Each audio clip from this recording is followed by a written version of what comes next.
أعوذ بالله من الشيطان الرجيم بسم الله الرحمن الرحيم الحمد للہ رب العالمین والصلاة والسلام علی نبینا محمد وعلی آلہ وصحبہ اجمعین، اما بعد۔ آج ایک دفعہ پھر ہم ہیں کتاب الفوائد کے ساتھ، امام ابن القیم رحمہ اللہ کی عظیم الشان کتاب، جس میں انہوں نے طرح طرح کے عظیم الشان فوائد جمع کر دیے ہیں، اور اس میں ہمارا موضوع جو چل رہا ہے، جو آج انشاءاللہ اپنے اختتام کو پہنچ جائے گا، وہ یہ ہے کہ اگر اللہ رب العزت کسی چیز کے کرنے کا حکم دیتے ہیں لیکن ہم اسے نہیں کرتے، تو کیا یہ بڑا جرم ہے، یا بڑا جرم یہ ہے کہ اللہ تعالیٰ کسی چیز سے منع کر دیں اور ہم اس سے منع نہ ہوں، ہم اس سے دور نہ رہیں بلکہ اس کا ارتکاب کر ڈالیں؟ تو سہل بن عبداللہ التستری، جو 283 ہجری میں فوت ہوئے، 283، ان کا یہ کہنا تھا کہ ترک الامر عند اللہ اعظم من ارتکاب النہی، کہ اللہ رب العزت کے ہاں اس چیز پہ عمل نہ کرنا جس کے کرنے کا اللہ نے حکم دیا، یہ بڑا جرم ہے اس سے کہ آپ اس چیز کا ارتکاب کر بیٹھیں جس چیز سے اللہ نے منع کیا تھا۔ امام ابن القیم رحمہ اللہ نے سہل بن عبداللہ تستری کے اس قاعدے کو پسند کیا، اس اصول کو پسند کیا، اور اس کے حق میں دلائل دیے۔ چنانچہ وہ 23 کے قریب وجوہات لے کر آئے، 23 پوائنٹس لے کر آئے، جن کے ذریعے انہوں نے سہل بن عبداللہ کے اس قول کی تائید کی۔ لیکن راجح موقف وہ ہے، مضبوط موقف وہ ہے، جو خود امام ابن القیم رحمہ اللہ نے اپنی ایک دوسری کتاب میں بیان کیا ہے۔ کتاب کا نام ہے طریق الہجرتین، اس کی دوسری جلد، صفحہ نمبر 599، والیوم 2، پیج 599۔ وہاں پہ امام صاحب کی گفتگو کا خلاصہ یہ ہے کہ یہ اصول اس انداز سے بیان کرنا مناسب نہیں ہے، بلکہ دیکھا جائے گا کہ اللہ کا کون سا حکم ہے جو آپ نے نہیں مانا۔ اللہ تعالیٰ کا حکم، ہر حکم کی اہمیت ایک جیسی نہیں ہے۔ کسی چیز کا اللہ حکم دیتے ہیں اس کا درجہ بہت بلند ہوتا ہے، اور دوسرا اللہ حکم دیتے ہیں اس کا درجہ پہلے کے مقابلے میں کچھ کم ہوتا ہے۔ اور کبھی اللہ تعالیٰ حکم دیتے ہیں تو اس کا درجہ اس سے بھی کم ہوتا ہے۔ اور جن چیزوں سے اللہ منع کرتے ہیں وہ بھی طرح طرح کی ہیں۔ کوئی چیز صغیرہ گناہ قرار پاتی ہے، کوئی چیز کبیرہ گناہ پاتی ہے، قرار پاتی ہے، اور کسی کو کہا گیا اکبر الکبائر، کبیرہ گناہوں میں سے بھی ایک بڑا گناہ۔ اور کبھی ممنوع امور میں شرک ہوتا ہے جو سب سے اوپر ہے۔ تو دیکھنا پڑے گا کہ اللہ کے کس حکم کو آپ نے نظر انداز کیا، اور اللہ نے جن جن چیزوں سے منع کیا تھا ان میں سے کس چیز کا آپ نے ارتکاب کیا ہے۔ جو دو چیزیں بتائی جائیں گی ان کا آپس میں مقابلہ ممکن ہے۔ ممکن ہے کہ کبھی اس چیز کو چھوڑ دینا بڑا جرم ہو جس کے اللہ نے کرنے کا حکم دیا تھا، اور کبھی اس چیز کا ارتکاب بڑا جرم ہو جس سے اللہ نے منع کیا تھا، اور کبھی اس کے الٹ ہوگا۔ تو بہرحال ہم پڑھ رہے ہیں وہ 23 وجوہات، وہ 23 اسباب، وہ 23 دلائل، وہ 23 پوائنٹس، جن کی وجہ سے امام صاحب نے سہل بن عبداللہ تستری کے بیان کردہ اس قاعدے کی تائید کی ہے۔ آج ہم آغاز کریں گے الوجہ الحادی والعشرون سے، یعنی کہ پوائنٹ نمبر 21۔ اور صفحہ نمبر ہے کتاب کا 184 184، کتاب کے اس ایڈیشن کے مطابق جس کی تحقیق کی ہے شیخ محمد عزیر شمس رحمہ اللہ نے، اور کتاب کا وہ ایڈیشن جس کی تحقیق کی ہے ڈاکٹر عبدالباسط مشہدانی نے، اس کے لحاظ سے صفحہ نمبر ہوگا 233 233۔ تو آئیے اب آغاز کرتے ہیں۔ امام صاحب فرماتے ہیں وَهَذَا وَجْهٌ حَادٍ وَعِشْرُونَ فِي الْمَسْأَلَةِ، یہ اس مسئلے میں پوائنٹ نمبر 21 ہے، 23 اسباب میں سے، 23 وجوہات میں سے اس کا 21واں نمبر بنتا ہے۔ وہو، اور وہ یہ ہے کہ ان فی المأمورات ما یوجب فواتہ الہلاک والشقاء الدائم، کہ یقیناً ان چیزوں میں جن کا اللہ کی طرف سے حکم دیا گیا ہے، وہ چیزیں جن کا اللہ کی طرف سے کیا دیا گیا ہے، حکم، ان میں کچھ چیزیں ایسی ہیں جن کا چھوٹ جانا، جن کا ترک کر دینا سبب بنتا ہے دائمی ہلاکت کا اور دائمی بدبختی کا۔ مثال کے طور پہ آپ توحید کو لے لیں، اللہ نے توحید کو اپنانے کا حکم دیا، توحید کو ہم ترک کر دیں تو کیا ہوگا؟ نہیں، آپ میرے ساتھ نہیں تھے، آپ کا جواب بتا رہا ہے کہ آپ میرے ساتھ نہیں تھے۔ یہ کیا ہوگا؟ دائمی ہلاکت کا سبب بنے گا، دائمی بدبختی کا سبب بنے گا۔ اگر آپ توحید کو ترک کر دیتے ہیں، ایسے اللہ نے کہا ایمان لاؤ، یا ایھا الذین آمنوا آمنوا باللہ ورسولہ، ایمان لاؤ، تو اگر آپ ایمان نہیں لاتے، اللہ کے اس حکم پہ عمل نہیں کرتے، تو یہ چیز سبب بنے گی دائمی ہلاکت کا اور دائمی بدبختی کا۔ تو پتہ چلا کہ جن چیزوں کا اللہ نے حکم دیا ان میں کئی چیزیں ایسی ہیں جن کے چھوٹ جانے سے انسان کو دائمی ہلاکت کا اور دائمی بدبختی کا سامنا کرنا پڑے گا۔ کہتے ہیں اس کے بعد وَلَيْسَ فِي الْمَنْهِيَاتِ، اور وہ امور جن سے اللہ نے منع کیا ہے ان میں کوئی ایسا نہیں ہے ما یقتضی ذالک، جو اس کا تقاضا کرے۔ کس کا تقاضا کرے؟ جی، دائمی ہلاکت کا اور دائمی بدبختی کا۔ کہنا چاہتے ہیں کہ جن چیزوں کا اللہ نے حکم دیا ان میں کچھ ایسی ہیں کہ جن کو آپ چھوڑ دیں گے تو آپ ہمیشہ کے لیے ہلاک ہو جائیں گے، جہنم میں جائیں گے اور ہمیشہ ہمیشہ کے لیے جائیں گے۔ جبکہ وہ چیزیں جن سے اللہ نے منع کیا ہے ان میں کوئی چیز ایسی نہیں ہے جس کا آپ ارتکاب کریں تو آپ ہمیشہ ہمیشہ کے لیے ہلاکت کا سامنا کریں، دائمی ہلاکت کا سامنا کریں، ہمیشہ کے لیے جہنم کا ایندھن بنے، ایسی کوئی چیز نہیں ہے۔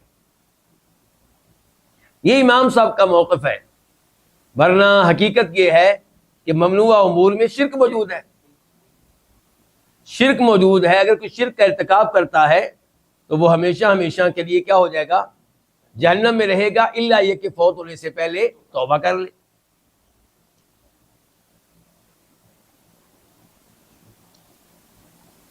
الوجہ الثانی والعشرون، 22 نمبر سبب، دلیل نمبر 22، پوائنٹ نمبر 22، کہتے ہیں کہ ان فعل المأمور، کہ وہ چیز جس کے کرنے کا حکم دیا گیا اسے سر انجام دینا۔ مثال کے طور پہ نماز کو حکم دیا گیا کہ نہیں دیا گیا؟ تو کہتے ہیں کہ وہ چیز جس کا حکم دیا گیا اسے سر انجام دینا یقتضی، تقاضا کرتا ہے، ترک المنہی عنہ، ممنوعہ امور کے ترک کر دینے کا۔ کہنا یہ چاہتے ہیں کہ وہ امور جن کے کرنے کا حکم دیا گیا ہے ان کو اگر آپ صحیح معنوں میں ادا کریں تو آپ کئی ممنوعہ امور سے خود بخود بچ جائیں گے۔ مثال کے طور پہ نماز پڑھی تو نماز بچاتی ہے کس سے؟ برائیوں سے، بے حیائی سے. یہ کہنا چاہتے ہیں. کہتے ہیں کتنی اہمیت ہے کہ وہ امور جن کا حکم دیا گیا ہے ان کی اگر آپ ان کو بجا لائیں، ان کو سر انجام دیں تو آپ کئی ممنوع امور سے خود بخود بچ جائیں گے. کہتے ہیں لیکن اس کے الٹ نہیں ہے. ایسا نہیں ہے کہ آپ ممنوع امور سے بچیں تو خود بخود کئی وہ کام ہو جائیں جن کے کرنے کا حکم دیا گیا ہے. دیکھیں کہتے ہیں کہ ان فعل المأمور، کہ وہ کہ جس کے کرنے کا حکم دیا گیا، مثال کے طور پہ نماز، اسے سر انجام دینا یقتضی تقاضا کرتا ہے ترک المنہی عنہ، ممنوع امور کے چھوڑ دینے کا.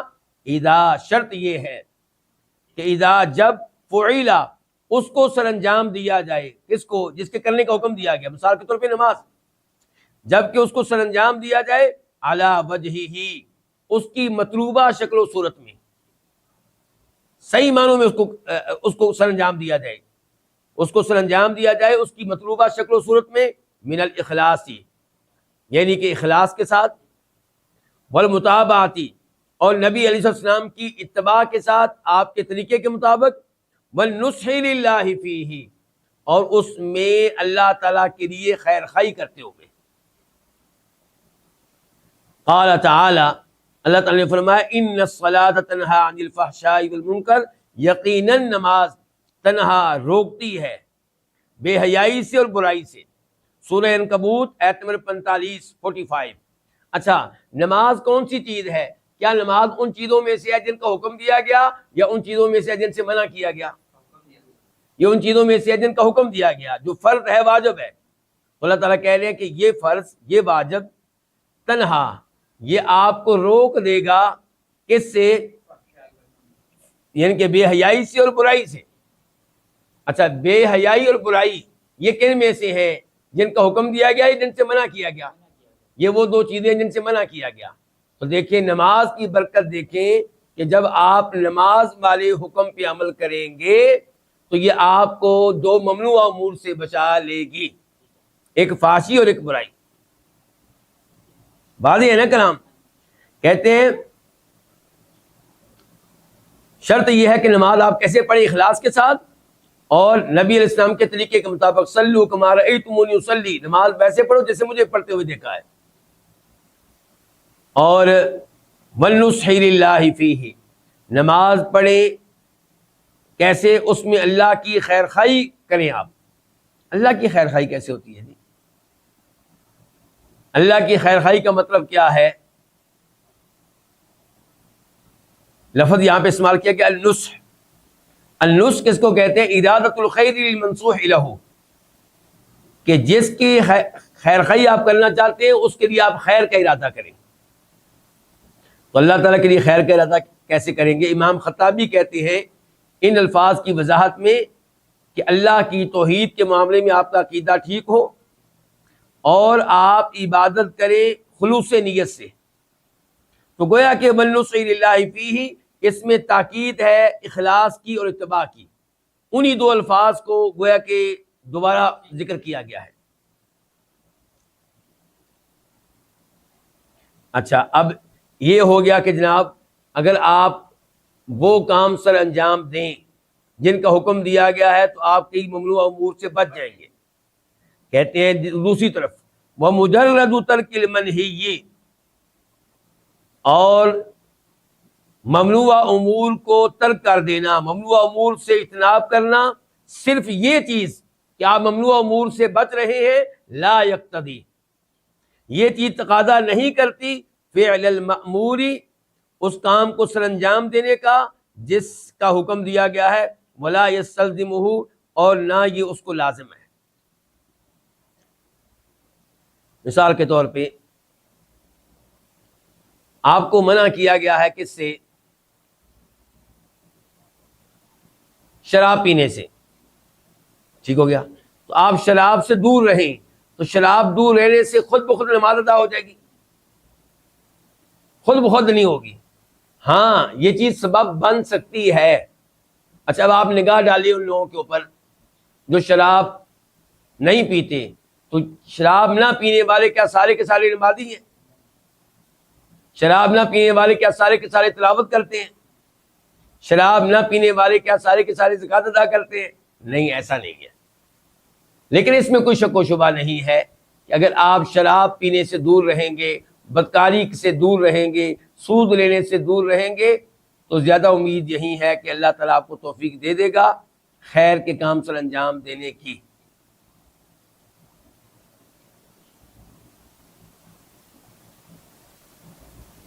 الوجہ الثالث والعشرون، پوائنٹ نمبر 23 یعنی کہ ان 23 پوائنٹ میں سے آخری پوائنٹ آ گیا جن سے بقول امام القیم رحمہ اللہ کے پتہ چلتا ہے کہ جس چیز کے کرنے کا اللہ نے حکم دیا، جس کو اللہ نے فرض الواجب قرار دیا، اس کو نہ اپنانا، اس کو نظر انداز کر دینا، اس کو ترک کر دینا، مثال کے طور پہ نماز کو ترک کر دینا، نماز نہ پڑھنا، رمضان کے روزے نہ رکھنا، زکوٰۃ ادا نہ کرنا، فرض ادا نہ کرنا، یہ بڑا جرم ہے۔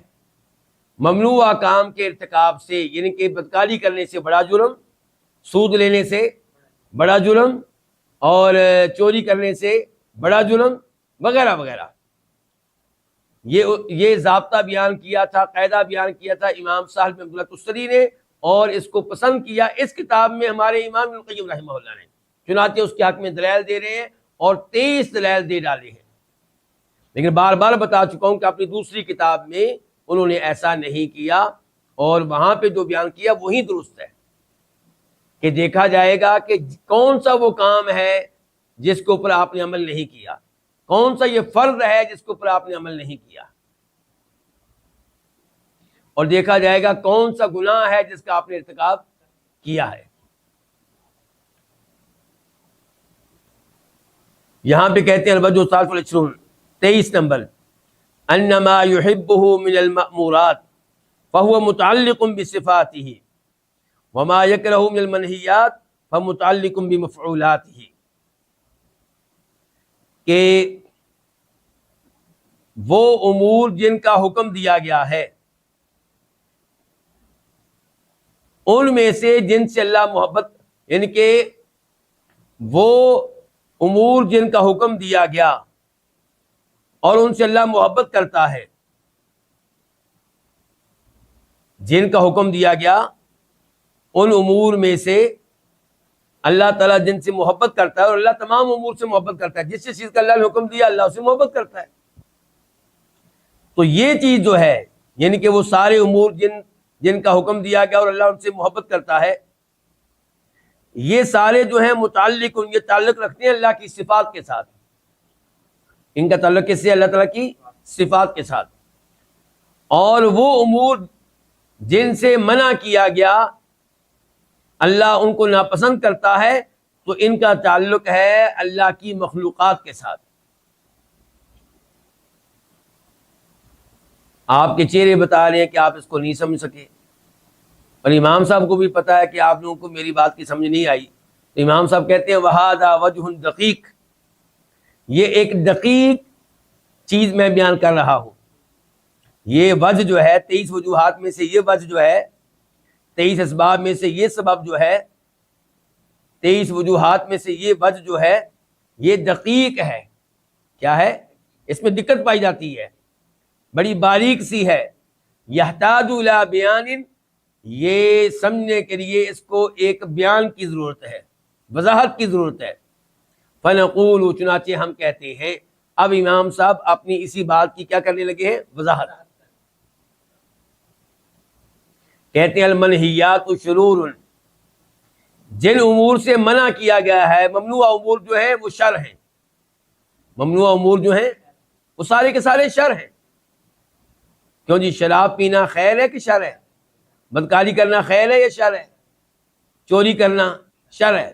تو کہتے ہیں ممنوع امور شر ہیں، وَتُفْضِي إِلَى الشُّرُورِ، اور شر کی طرف لے کر جاتے ہیں، نتیجہ بھی ان کا کوئی اچھا نہیں ہوتا۔ یعنی کہ مثال کے طور پہ چوری کرنے کی سزا کیا ملے گی؟ ہاتھ کاٹ دیا جائے گا، دنیا کے سامنے بے عزتی بھی ہوگی، ٹھیک ہے، اور چوری کرنے کی وجہ سے کئی اور گناہ بھی کرنے آسان ہو جائیں گے. ایک جرم کریں گے تو دوسرا جرم آپ کے لیے آسان کر دیا جاتا ہے. شراب پئیں گے تو بدکاری کرنا آسان ہو جاتا ہے. شراب پئیں گے قتل کرنا آسان ہو جاتا ہے. شراب پئیں گے چوری کرنا آسان ہو جاتا ہے. تو ممنوع امور سارے کے سارے شر ہیں، وتفضی الی الشرور، اور شر کی طرف لے کر جاتے ہیں، شر تک پہنچاتے ہیں. والمأمورات خیر، اور جن امور کا حکم دیا گیا ہے وہ سب کے سب خیر ہیں. وتفضی الی الخیرات، اور خیر کی طرف لے کر جاتے ہیں. ایسے ہی ہے، نماز خیر ہے اور خیر کی طرف لے کر جاتی ہے. مثال کے طور پہ نماز آپ کو کہاں لے جائے گی؟ جنت میں لے جائے گی. نماز آپ کو کہاں لے جائے گی؟ مسجد میں لے جائے گی. نماز آپ کو ملائے گی کن کے ساتھ؟ اچھے لوگوں کے ساتھ مسجد میں آپ جائیں گے تو نماز کی وجہ سے آپ اللہ کے قریب ہوتے چلے جائیں گے. والخیر بیدیہ سبحانہ، اور ہر خیر ہر بلائی بیدیہ سبحانہ اللہ تعالیٰ کے ہاتھوں میں ہے. ہر خیر ہر بلائی کس کے ہاتھوں میں ہے؟ اللہ کے ہاتھوں میں ہے. والشر لیس الیہ، اور شر جو ہے اس کی نسبت اللہ کی طرف نہیں کی جائے گی. شر کی نسبت اللہ کی طرف نہیں کی جائے گی. اس کا کیا مطلب ہے جی؟ خیر کا خالق کون؟ اللہ. شر کا خالق کون؟ اللہ تعالی. لیکن خیر کی نسبت اللہ کی طرف کی جائے گی، شر کی نسبت اللہ کی طرف نہیں کی جائے گی. ذرا غور کریں. ابراہیم علیہ السلام کہہ رہے ہیں سورہ شعراء آیت نمبر 185، نہیں آیت نمبر 80، کہتے ہیں وَإِذَا مَرِضْتُ فَهُوَ يَشْفِينِ، جب میں بیمار ہوتا ہوں تو وہ مجھے شفا دیتا ہے. یہ نہیں کہا کہ جب وہ مجھے بیمار کرتا ہے تب مجھے شفا دیتا ہے.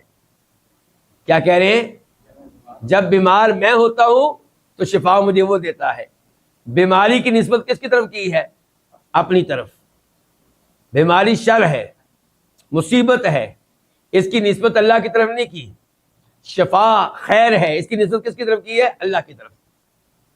حالانکہ بیماری دینے والا بھی کون؟ اللہ تعالیٰ. کہتے ہیں جب میں بیمار ہوتا ہوں تو مجھے شفا دیتا ہے.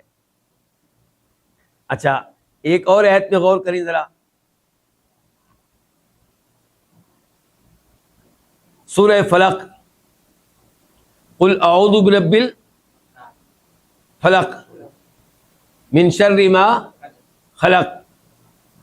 ایسے ہی ہے، یعنی کہ میں پناہ مانگتا ہوں، پناہ میں آتا ہوں. کس کی پناہ میں؟ رب کی پناہ میں آتا ہوں. میں رب کی پناہ میں آتا ہوں.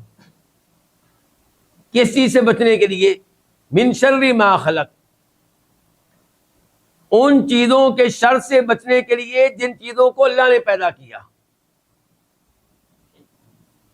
غور کریں، یہ نہیں کہا گیا کہ میں اللہ کی پناہ میں آتا ہوں اس شر سے بچنے کے لیے جس شر کو اللہ نے پیدا کیا. یہ نہیں کہا گیا. میں پناہ میں آتا ہوں، میں رب کی پناہ میں آتا ہوں اللہ کی مخلوقات کے شر سے بچنے کے لیے.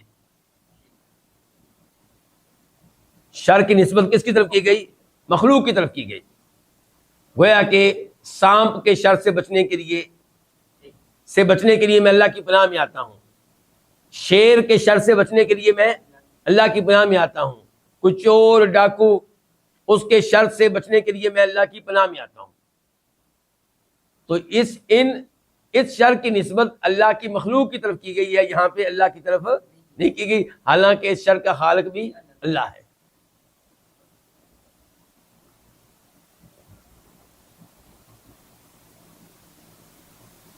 اور یہ جو الفاظ ابھی اوپر ہم نے پڑھے امام صاحب کے کہ والخیر بیدیہ سبحانہ، ساری کی خیر، ساری خیر اللہ تعالیٰ کے ہاتھوں میں ہے اور شر کی نسبت اس کی طرف نہیں کی جائے گی، یہ بھی اصل میں حدیث سے لیے گئے ہیں. مسلم شریف کی حدیث ہے، نمبر ہے 771 771. راوی ہے اس حدیث کے امیر المؤمنین جناب علی رضی اللہ تعالیٰ عنہ، ہمارے چوتھے خلیفہ راشد، آل بیت کے فرزند. وہ کہتے ہیں کہ نبی علیہ الصلوۃ والسلام جب نماز کے لیے کھڑے ہوتے تھے تو وہ سورہ فاتحہ سے پہلے دعا پڑھتے تھے. یہ ان کے الفاظ کا مفہوم میں بتا رہا ہوں، بعین ہی یہ الفاظ ان کے نہیں ہیں. پھر وہ اللہ کے نبی علیہ السلام کی دعا بتاتے ہیں جو آپ پڑھتے تھے. اس دعا میں یہ الفاظ بھی آتے ہیں کہ والخیر کلہ فی یدیک، اے اللہ ساری کی ساری خیر تیرے ہاتھوں میں ہے. والشر لیس الیک، اور شر کی نسبت تیری طرف نہیں کروں گا، شر کی اضافت تیری طرف نہیں کروں گا، شر کی نسبت تیری طرف نہیں کی جائے گی. فإن الشر، اچھا مزید وضاحت سے پہلے تھوڑا سا یہ بتا دوں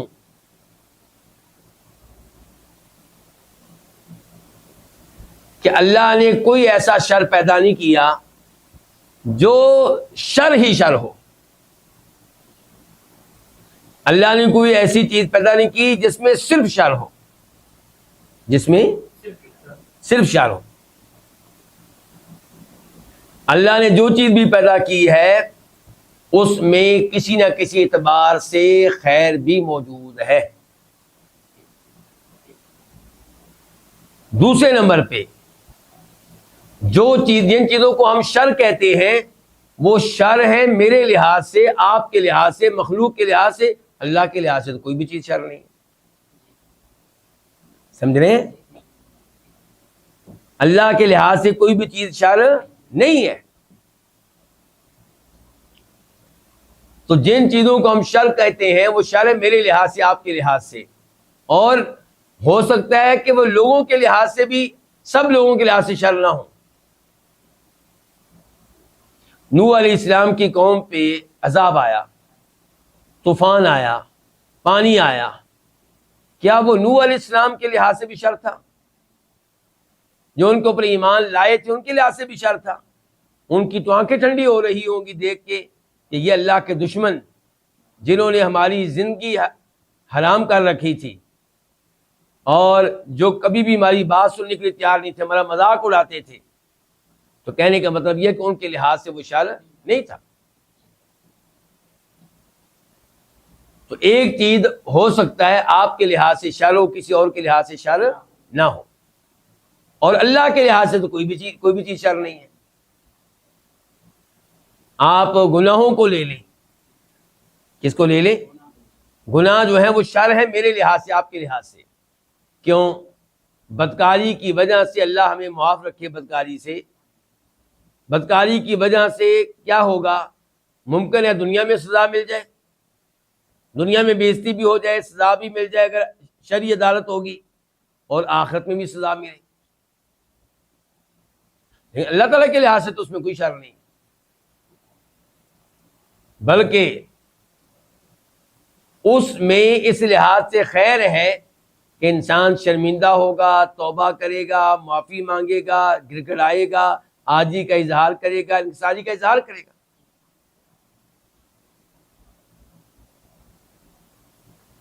تو اب امام صاحب کہتے ہیں، پھر یہ عبارت مجھے شروع سے پڑھنا پڑے گی معذرت کے ساتھ. کہتے ہیں المنہیات شرور، جن کاموں سے منع کیا گیا، ممنوع امور سارے کے سارے کیا ہیں؟ شر ہیں. وتفضی الی الشرور، اور ان کا انجام کیا ہوتا ہے؟ شر. پہنچاتے کدھر ہیں؟ شر. لے کر کدھر جاتے ہیں؟ شر کی طرف. والمأمورات خیر، اور جن چیزوں کو حکم دیا گیا ہے وہ خیر ہیں. وتفضی الخیرات، اور وہ لے کر جاتی ہیں، پہنچاتی ہیں کدھر؟ لے کر جاتی ہیں خیر کی طرف. والخیر بیدیہ سبحانہ، اور ہر خیر اللہ تعالیٰ کے ہاتھ میں ہے، اللہ کے دونوں ہاتھ میں ہے. والشر لیس الیہ، اور شر کی نسبت اس کی طرف نہیں کی جائے گی. فإن الشر، کیونکہ شر لا يدخل فی صفاتہ، یہ اللہ تعالیٰ کی صفات میں داخل نہیں ہوتا. کیا ہم کہہ سکتے ہیں اللہ کی صفات میں سے کوئی صفت ایسی ہے جو شر ہے؟ ولا فی افعالہ، اور نہ ہی شر داخل ہوتا ہے اللہ کے افعال میں. ولا فی اسمائہ، اور نہ ہی شر داخل ہوتا ہے اللہ کے ناموں میں. وانما هو فی المفعولات، شر صرف اور صرف ہے اللہ تعالیٰ کی مخلوقات میں. مع انہ شر بالاضافۃ والنسبۃ للعبد، اس کے ساتھ ساتھ یہ بات بھی معلوم رہے کہ وہ شر جو ہے وہ بندے کے لحاظ سے شر ہے، وہ بندے کے اعتبار سے شر ہے۔ وَإِلَّا مِنْ حَيْثُ إِضَافَتُهُ وَنِسْبَةُ إِلَى الْخَالِقِ سُبْحَانَهُ فَلَيْسَ بِشَرٍّ مِنْ هَذِهِ الْجِهَةِ، ورنہ خالق کی طرف نسبت کرنے کے لحاظ سے، خالق کی طرف اضافت کرنے کے لحاظ سے شر نہیں ہے، اس لحاظ سے وہ شر نہیں ہے۔ آپ دیکھیں بارش اترتی ہے، بارش نازل ہوتی ہے، کسی ایک آدمی کا مکان گر جاتا ہے بارش سے، اب اس کے لحاظ سے بارش کیا ہوئی؟ شر ہوئی، لیکن باقی لوگ بڑے خوش ہیں، الحمدللہ گرمی دور ہو گئی، کئی اور امراض دور ہو جائیں گے اس بارش کی وجہ سے، محلے میں بڑی بدبو سی پھیلی ہوئی تھی وہ ختم ہو جائے گی، اور پانی ملے گا، پانی زمین میں نیچے جا چکا تھا اب ملے گا، پتہ نہیں کتنے ہی فوائد ہیں بارش کے۔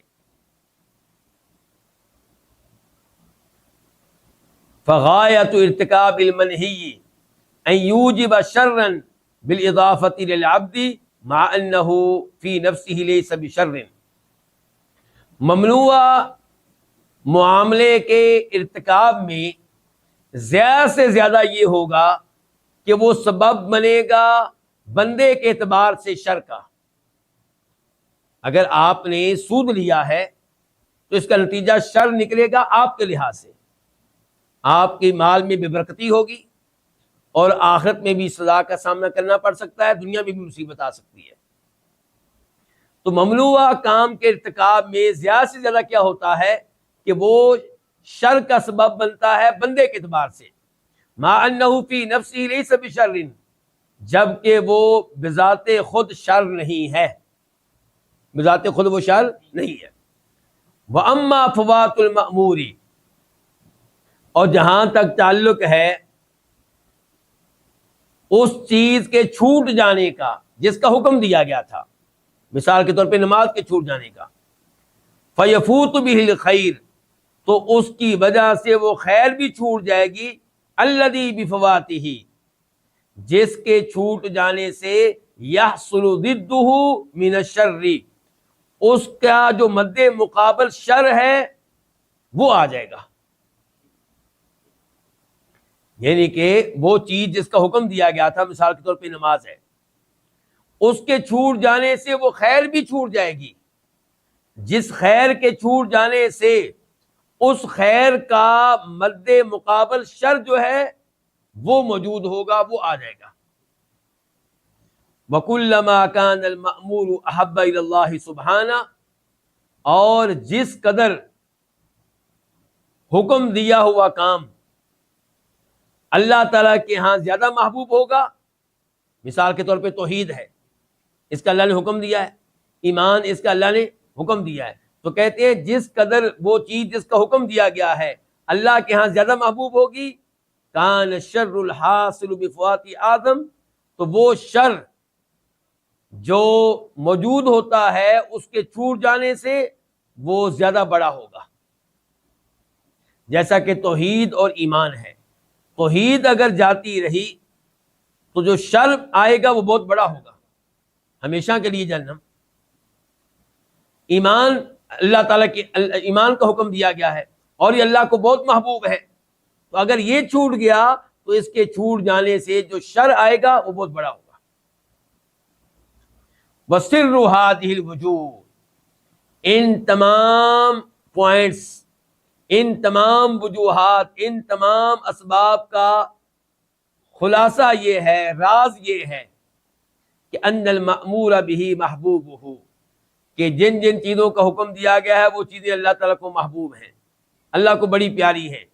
والمنہی مکروہ، اور جن جن چیزوں سے روکا گیا، منع کیا گیا ہے وہ اللہ کو بڑی ناپسند ہیں۔ ووقوع محبوبہ، اور ان چیزوں کا واقع ہونا جو چیزیں اللہ کو محبوب ہیں، احب الیہ، یہ اللہ تعالیٰ کو زیادہ محبوب ہے ان چیزوں کے چھوٹ جانے سے جو اللہ کو ناپسند ہیں۔ وفوات محبوبہ، اور وہ چیزیں جن سے اللہ کو محبت ہے ان کا چھوٹ جانا، اکرہ الیہ، اللہ کے ہاں زیادہ ناپسندیدہ ہے، من وقوع مکروہہ، ان چیزوں کے واقع ہو جانے سے جو اللہ تعالیٰ کو ناپسند ہیں. واللہ اعلم، کہتے ہیں باقی اللہ بہتر جانتا ہے. یہاں پہ ہمارا یہ درس اپنے اختتام کو پہنچا، اور چونکہ ابھی ہمارے پاس 15 منٹ موجود ہیں تو ہم نئے درس کا آغاز کرتے ہیں.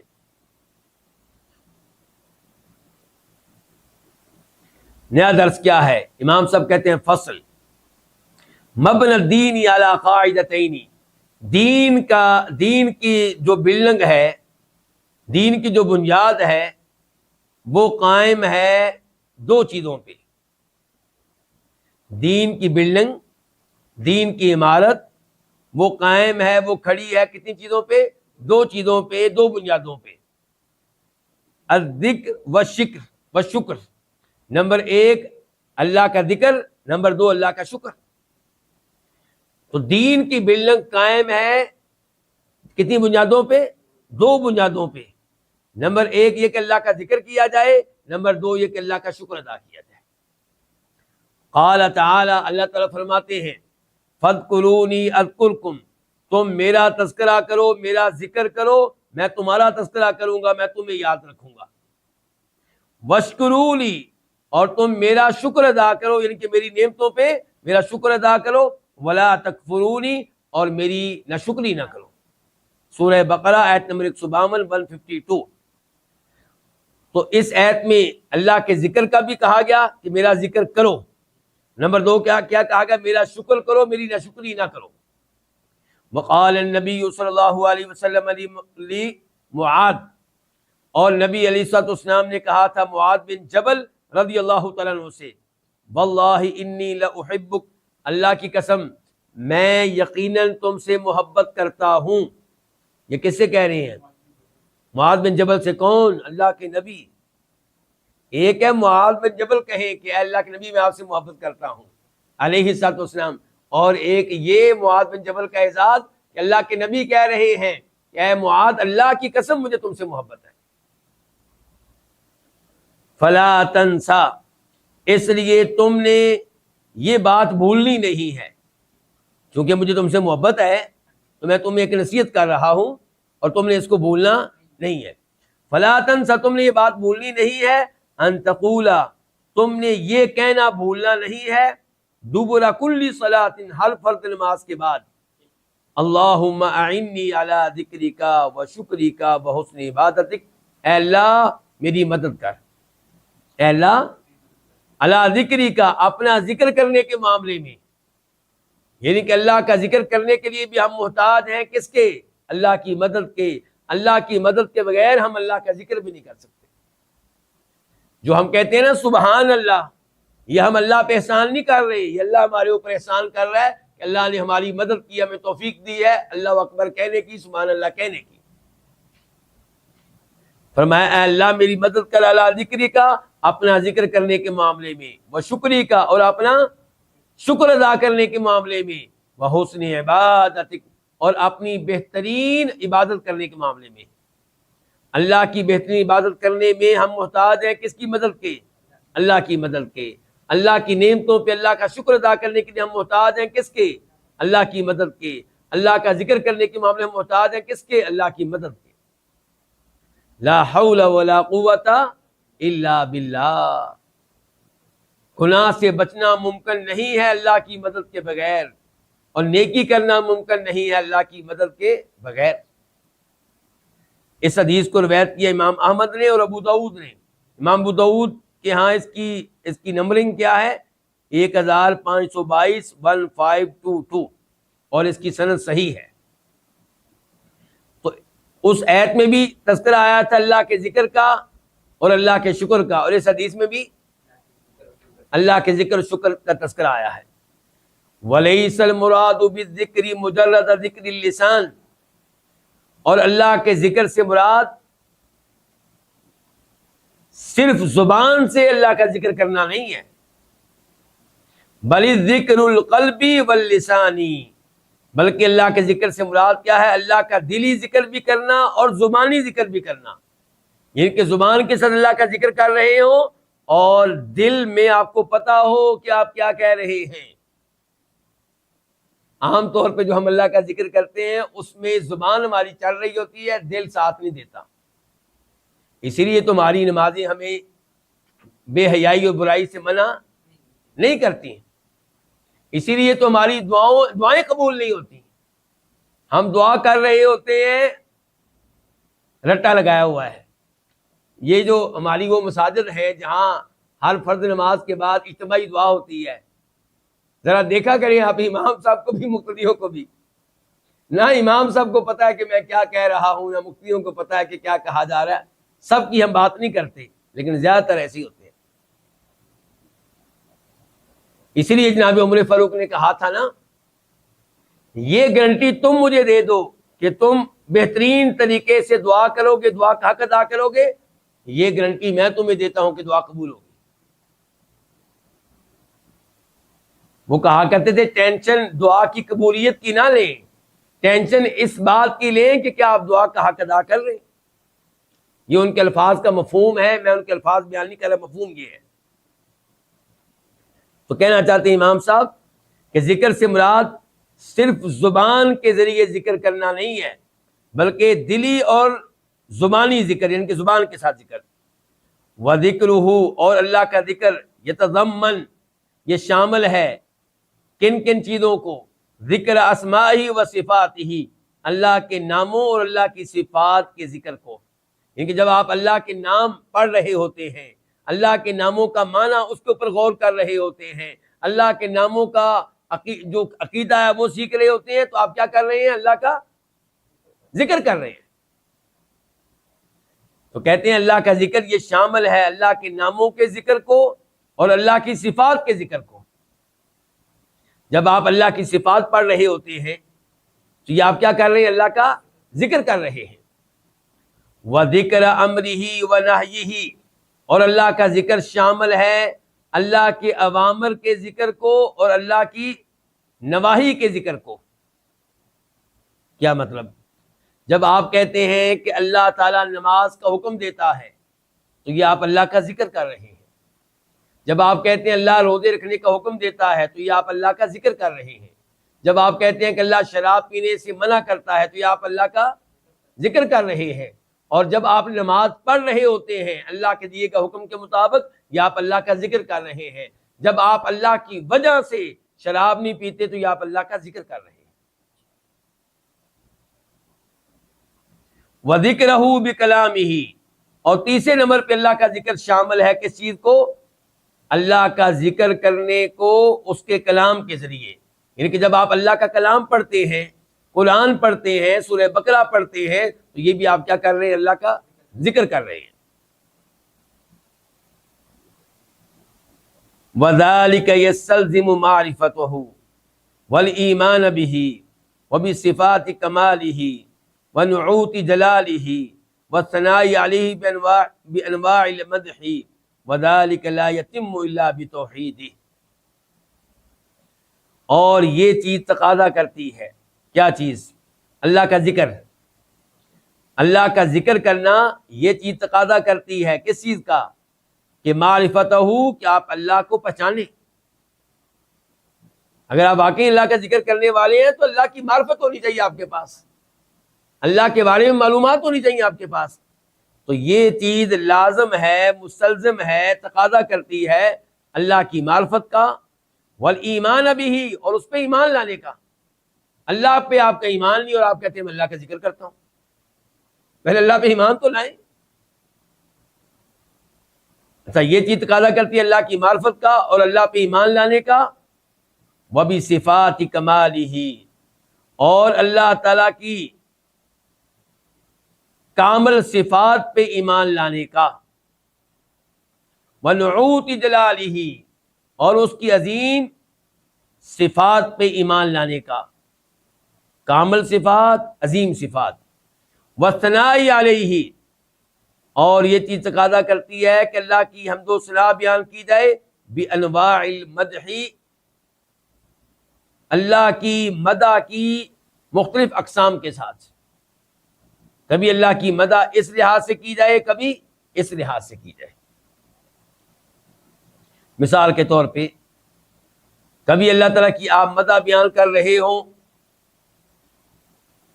کس طرح کہ اللہ رب العزت ہمارا خالق ہے، کبھی آپ اللہ کی مدح بیان کر رہے ہو کہ اللہ ہمارا مالک ہے، کبھی اس لیے کہ ہمارا کیا ہے رازق ہے. تو طرح طرح کے انداز آپ اپنائیں، ہر طرح کے انداز کے ساتھ. وَذَلِكَ لَا يَتِمُّ إِلَّا بِتَوْحِيدِهِ، اور یہ چیز، اس کا حق ادا نہیں ہوتا مگر اللہ کی توحید کے ساتھ.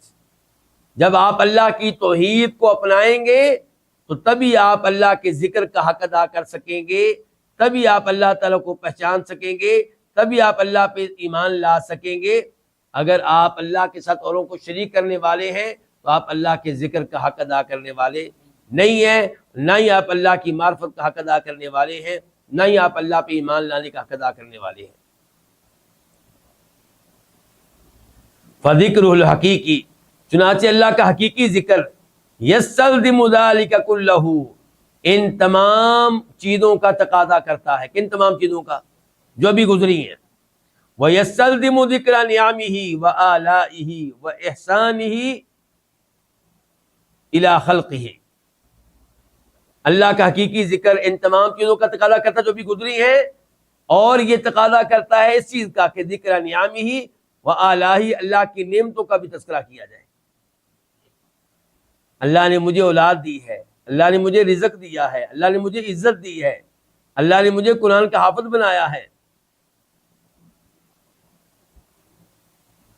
وَيَسْتَلْزِمُ إِحْسَانَهُ إِلَىٰ خَلْقِهِ، اور اللہ کا ذکر یہ بھی تقاضا کرتا ہے کہ اللہ کی مخلوق کے ساتھ کیا کیا جائے؟ احسان کیا جائے، نیکی کی جائے. وَأَمَّا الشُّكْرُ، اور جہاں تک تعلق اللہ کے شکر کا، دو چیزیں تھیں نا، ایک اللہ کا ذکر اور ایک اللہ کا شکر. تو ذکر کے اوپر قدر تفصیل کے ساتھ گفتگو ہو گئی، اب گفتگو کرنے لگے کس پہ؟ شکر پہ. کہتے ہیں وَأَمَّا الشُّكْرُ، جہاں تک تعلق ہے اللہ کے شکر کا، فَهُوَ الْقِيَامُ لَهُ بِطَاعَتِهِ، تو وہ کیا ہے؟ اللہ کی اطاعت کا اہتمام کرنا، لہو اللہ کی خاطر، وَالتَّقَرُّبُ إِلَيْهِ، اور اللہ کے قریب ہونا، بِأَنْوَاعِ مَحَابِهِ ظَاهِرًا وَبَاطِنًا، اللہ تعالیٰ کے مختلف پسندیدہ اعمال کے ذریعے اللہ کے قریب ہونا، ظاہراً و باطناً، ظاہری طور پہ بھی اور باطنی طور پہ بھی اللہ کے مختلف پسندیدہ اعمال کو اختیار کر کے. ظاہری طور پہ بھی آپ وہ کام کر رہے ہوں جن کو اللہ پسند کرتا ہے، اور باطنی طور پہ بھی آپ وہ اعمال کر رہے ہو جن کو اللہ تعالیٰ پسند کرتا ہے. وَهَذَانِ الْأَمْرَانِ هُمَا جِمَاعُ الدِّينِ، اور یہ دونوں امور، کون سے دونوں امور؟ ذکر اور شکر. یہ دونوں امور ہما جماع الدین، یہ دین کی جڑ اور بنیاد ہے. فذکرہ مستلزم لمعرفتہ، پس اللہ کا ذکر تقاضا کرنے والا ہے اللہ کی معرفت کا. جب آپ اللہ کا ذکر کرتے ہیں تو اس کا مطلب ہے کہ آپ اللہ کو پہچانیں. وشکرہ متضمن لطاعتہ، اور اللہ کا شکر جو ہے یہ شامل ہے اللہ کی اطاعت کو. اگر آپ واقعی اللہ کا شکر کرنے والے ہیں تو پھر اللہ کی بات مانیں، اللہ کی اطاعت کریں، نماز پڑھیں، روزے رکھیں، کبیرہ گناہوں سے دور رہیں. وَهَذَانِ هُمَا الْغَایَةُ الَّتِي خَلَقَ لِأَجْلِهَا الْجِنَّ وَالْإِنسَ وَالسَّمَاوَاتِ وَالْأَرْضِ، بلکہ یہاں سے اس درس کو مکمل کریں گے آئندہ درس میں، کیونکہ آگے کافی ساری آیات آ رہی ہیں اور ان آیات کا گہرا تعلق ہے اس عبارت سے جو ابھی میں پڑھنے والا تھا. اس لیے یہاں سے انشاءاللہ آئندہ درس میں آغاز کریں گے. اللہ رب العزت آپ سب کو جزائے خیر دے. وآخر دعوانا الحمدللہ رب العالمین.